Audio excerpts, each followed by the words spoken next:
Assalamu alaikum, my dear students of class 6. How are you all? I hope all of you are doing well at your homes. Students, myself Fatma Zayed, and I'm here with a video lecture of social studies. It's 29th November 2021 and today is Monday. So students, as you know that our monthly tests are going to start from the coming Monday, and we are our chapter number 21, which is Islam first reaches the subcontinent, is included in our syllabus. So in this video lecture we are going to revise this chapter. Okay, so let's get started. Okay students, basically हमने इस chapter में पढ़ा था कि इस्लाम किस तरह से सब कॉन्टिनेंट में पहुंचा, किस तरह से फैला, और हमने कुछ पर्सनालिटीज़ के बारे में पढ़ा था कि उन्होंने कितना कितना ड्यूरेशन में अपने रूल किया और उनका जो दौरे हुकूमत था किस तरह का गुजरा. बेसिकली हमने देखा था कि जब भी कोई मज़हब या कोई फैलाना होता है तो उसके लिए या तो लोग ट्रैवल करते हैं या तो लोग अपने ट्रेडिंग के थ्रू, जब ट्रेडर्स जब जाते हैं एक जगह से दूसरी जगह तो वो अपने मज़हब को फैलाते हैं, या फिर स्पेसिफ़िकली इस्लाम फैलाने के पर्पज़ से दूसरी जगह जाके ट्रैवल करते हैं और फिर इस्लाम की तालीमात को आम करते हैं. अब इस चैप्टर में जो हमने मेन एक पर्सनालिटी के बारे में पढ़ा था जो कि थी हमारी मोहम्मद बिन कासिम. ओके, मोहम्मद बिन कासिम के बारे में हमने पढ़ा. ये basically he was a very brave young man, एक अच्छे लीडर थे, इनमें बहुत सी लीडरशिप क्वालिटीज़ थी. He was just 17 years old. जब 17 साल के थे जब इनके गवर्नर ने, उस टाइम उस दौर का जो गवर्नर था वो उसके नेफ्यू लगते थे. मोहम्मद बिन कासिम उनके नेफ्यू थे. उन्होंने इनकी लीडरशिप में एक आर्मी को भेजा और मोहम्मद बिन कासिम की लीडरशिप में उस आर्मी ने देबुल पे कब्ज़ा किया और राजा दाहिर भी उस जंग में मारे गए. नॉर्मली अगर देखा जाए आजकल 17 साल मतलब 17 ईयर्स इज़ नथिंग. इस एज में कुछ भी स्किल्स या क्वालिटीज़ नहीं होती नॉर्मली. उस दौर में मोहम्मद बिन कासिम के पास बहुत सी स्किल्स थी, लीडरशिप क्वालिटीज़ थी कि उन्होंने सिंध पे फ़तह किया, देबुल पे कब्ज़ा किया और बहुत ब्रेव यंग मैन थे. उन्होंने बहुत अपने दौर में बहुत सी चीज़ें की जो कि उन्होंने उस दौर में गवर्नर्स अपॉइंट किए और उन्होंने मस्जिदों के साथ साथ टेम्पल्स भी बनाए कि नॉन मुस्लिम्स भी अपने मज़हब को फॉलो कर सकें, और उन्होंने अपने दौर में बहुत सी चीज़ें की. आगे हम देखते हैं. और नेक्स्ट पर्सनली हमने पढ़ा गज़नवीद्स. बेसिकली एक मुस्लिम्स एम्पायर से रूलर्स थे जो सेंट्रल एशिया से अफ़गानिस्तान तक रूल करते, जिनके दौरे हुकूमत इतने एरिया में था सेंट्रल एशिया से अफ़गानिस्तान, और उनके मेन सेंटर जो कैपिटल था वो था गज़नी. उस एरिया को रूल कर रहे थे वहाँ के थे किंग सबुक्तगीन का हमने पढ़ा था कि उनके एक बेटे थे महमूद ऑफ गज़नी, जो कि बहुत ज़्यादा इन्फ्लुएंशियल पर्सनालिटी थी, जिन्होंने बहुत सी रेड्स किए, अटैक्स किए इंडिया में 30 ईयर्स तक. ये बहुत ज़्यादा इन्फ्लुएंशियल पर्सनालिटी, मतलब वो कहते हैं मुतासिर कौन लोग इनसे बहुत ज़्यादा मुतासिर होते थे, इसलिए थी कि इन्होंने एक बहुत ज़्यादा जस्टिस मतलब इंसाफ पसंद फेयर जस्ट रूलर थे. उन्होंने उस दौर में नॉन मुस्लिम्स को भी अलाउ किया कि वो अपने मज़हब को फॉलो कर सकते हैं तब तक जब तक वो जिजिया टैक्स, जो कि नॉन मुस्लिम्स का टैक्स है, वो पे करते रहें. नॉर्मली ऐसा होता है कि अगर मुस्लिम रूलर है तो होता है कि नॉर्मली मुस्लिम्स को ही बड़ी बड़ी सीट्स या पोजीशंस दी जाती हैं, लेकिन नहीं, उन्होंने अपने दौरे हुकूमत में उन्होंने हिंदूज़ जो थे, जो भी नॉन मुस्लिम्स थे, उनको भी उनकी जॉब से नहीं हटाया, चाहे वो नॉन मुस्लिम ही क्यों ना थे. ठीक है, तो that's why he is very famous और इन्फ्लुएंशियल पर्सनालिटी कंसीडर की जाती है. उन्होंने अपने सिटी गज़नी को दुनिया के सबसे खूबसूरत शहर बनाने के ख्वाहिशमंद थे और उन्होंने बनाया भी. सिल्क रोड भी, जो कि ट्रेडिंग रूट था, बहुत सी कंट्रीज से लिंक करता था, वो भी इन्हीं के दौर में बना था. ओके, नेक्स्ट हम पढ़ते हैं गौरीज एंड द सल्तनत ऑफ दिल्ली. गौरी सबसे पहले बात करते हैं गौर क्या थी, जो कि आज हम अफ़गानिस्तान के नाम से जिस जगह को जानते हैं उस टाइम पे वो गौर कहलाती थी. ठीक है, वहाँ पे 2 भाई रूल करते थे, एक भाई जिसका नाम यहाँ पे मेंशन है मोहम्मद गौरी, सेकेंड वन का नाम था मोहम्मद महमूद, जो कि आपकी बुक में मेंशन नहीं है. एक भाई ने सेंट्रल एशिया पे हमले किए और दूसरे भाई ने किए इंडिया में, और उस टाइम वहाँ का जनरल था कुतुबुद्दीन ऐबक. अब जनरल वो बहुत ज़्यादा क्वालिटीज़ वाले थे, बहुत ज़्यादा उसमें स्किल्स थी. जब मोहम्मद गौरी का मर्डर हो गया 1206 में, तो उसके बाद कुतुबुद्दीन ऐबक क्योंकि बहुत ज़्यादा स्किल्ड थे तो उनको अपॉइंट कर दिया गया मोहम्मद गौरी की जगह पे. और फिर क्या हुआ, कुतुबुद्दीन ऐबक ने 4 साल रूल किया और आफ्टर दैट उनकी भी डेथ हो गई. जब कुतुबुद्दीन ऐबक की डेथ हो गई तो उसके बाद उनके सन इन लॉ इल्तुतमिश, क्योंकि उनका कोई सन नहीं था तो इसलिए उनके सन इन लॉ ने फर्दर आगे उनकी सीट संभाली इल्तुतमिश।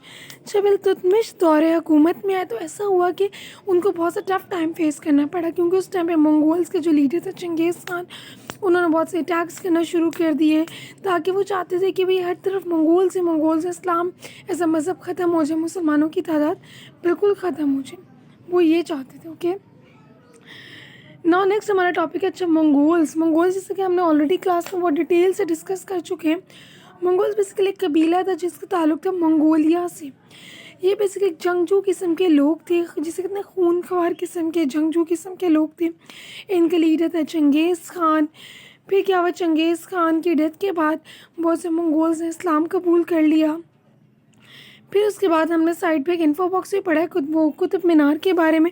कुतुब मीनार बेसिकली कुतुबुद्दीन ऐबक ने बनाना जिसकी कंस्ट्रक्शन स्टार्ट करवाई थी। ज़ाहिर है उनकी भी जब डेथ होगी तो इसको 200 ईयर्स लगे इसको कंप्लीट होने में, इसकी कंस्ट्रक्शन। वेल इसमें बेसिकली यही चीज़ें जो कि ऑब्जेक्टिव पॉइंट ऑफ व्यू से आपको याद होनी चाहिए। नेक्स्ट हम देखते हैं रज़िया सुल्ताना। रज़िया सुल्ताना कौन थी? Basically she was the daughter of the Iltutmish.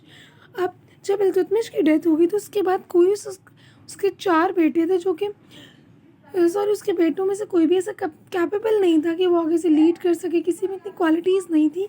जबकि उसकी बेटी रज़िया सुल्ताना बहुत ज़्यादा कैपेबल थी, लीड, वो पहले भी अपनी आर्मीज़ को लीड कर चुकी है जंग में। तो क्या हुआ, रज़िया सुल्ताना को अपॉइंट कर दिया कि उन्होंने 4 साल हुकूमत की। अब क्या था कि बहुत से लोग वहाँ के जो नोबल्स, जो बड़े बड़े लोग थे, और इवन दस उसके अपने बेटे भी, वो इल्तुतमिश को करना पसंद करते थे कि कोई फीमेल लीडर आए उनको लीड करे, और वो नहीं चाहते थे कि वो किसी भी फीमेल लीडर को ओबे करें, उसके मुताबिक चलें, क्योंकि ऐसा तो पहले कभी हुआ ही नहीं था। हमेशा से मतलब मैन पावर ही रही है, तो ये बहुत एक न्यू चीज़ थी, तो उनको ना पसंद गुजरी, तो उन्होंने क्या कि उसका मर्डर कर दिया। Well that's all about the chapter. ये आपको ऑब्जेक्टिव सारा लर्न होना चाहिए। ओके, मेन पॉइंट्स जो हम क्लास में ऑलरेडी डिस्कस कर चुके हैं, कितनी ड्यूरेशन थी दौरे हुकूमत की, कौन से एम्पायर की किस ईयर में डेथ हुई, इस तरह से तमाम मेन चीज़ें, इन्फो बॉक्सेस आपको लर्न होने चाहिए। वेल अगर हम बात करें क्वेश्चन आंसर्स की, we have done the 3 questions. Okay, first one is why do you think Mohammad bin Qasim was a popular ruler? Why? क्या आप समझते हैं कि मोहम्मद बिन कासिम एक पॉपुलर रूलर था, और क्यों? अगर समझते हैं तो क्यों? I think he was a popular ruler. अब आप बताएंगे कि आपके पॉइंट ऑफ व्यू से वो इम्पॉर्टेंट था, ये नहीं मेरे पॉइंट ऑफ व्यू से ये इम्पॉर्टेंट था, क्योंकि बहुत से ब्रेव यंग मैन बहादुर थे। जब 17 साल की इनकी उम्र थी कि जब इन्होंने लीड किया आर्मी को, न सिर्फ लीड किया इन्होंने, उनकी आर्मी ने कब्ज़ा भी कर लिया इनकी लीडरशिप में, और इन्होंने सिंध को फ़तह किया, कॉन्कर करना यानी कि फ़तह करना। इनमें बहुत सी लीडरशिप क्वालिटीज़ थी इस यंग एज में।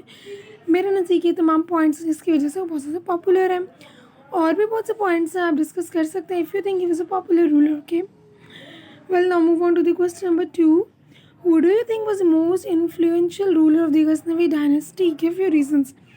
आपके समझते हैं कि मोस्ट जैसे मुतासिर कुन पर्सनालिटी कौन थी गज़नवी डायनेस्टी की? उसके रीजंस बताएं। मेरे नज़दीक तो थी महमूद ऑफ गज़नी। अब क्यों? ये वो एक फेयर और जस्ट रूल, इंसाफ पसंद थे, असूल पसंद थे।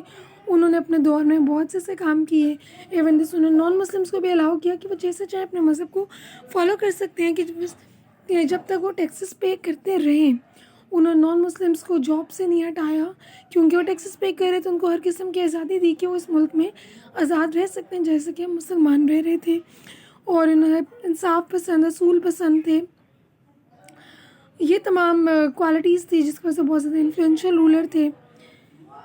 Well now move on to the next question. Razia Sultana, why do you think Razia Sultana's officers didn't like being governed by a woman?